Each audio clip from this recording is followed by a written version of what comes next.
Tennessee promissory notes give an overview of a borrower's legally binding promise to pay back a lender in the state. Will detail the elements of a promissory note as well as laws specific to the state of Tennessee concerning interest rates and signing requirements. What is a promissory note?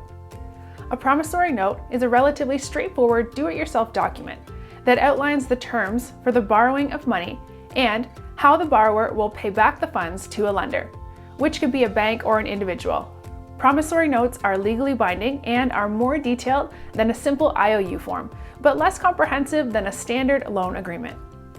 Types of promissory notes.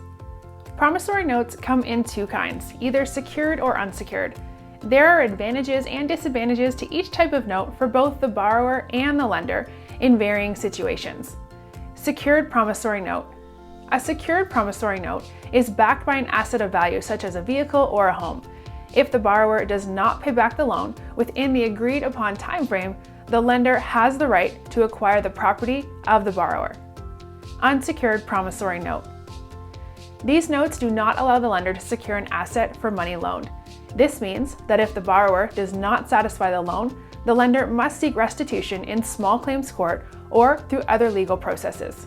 In general, lenders may be more inclined to enter into an unsecured agreement with trustworthy borrowers, exhibiting higher credit scores, or people they know, such as friends or family.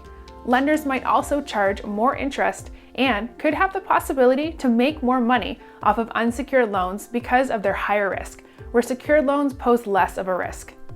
Interest rates usury rate. A state's usury rate is the maximum amount of interest a lender can charge.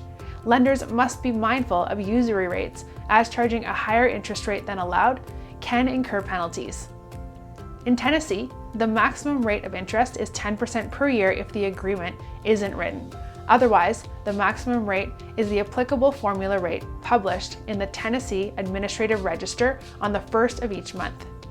Signing requirements. In Tennessee, both the borrower and the lender must sign the promissory note. A witness is not required to sign but is recommended. Moreover, for loans exceeding $10,000, a notary public is highly recommended.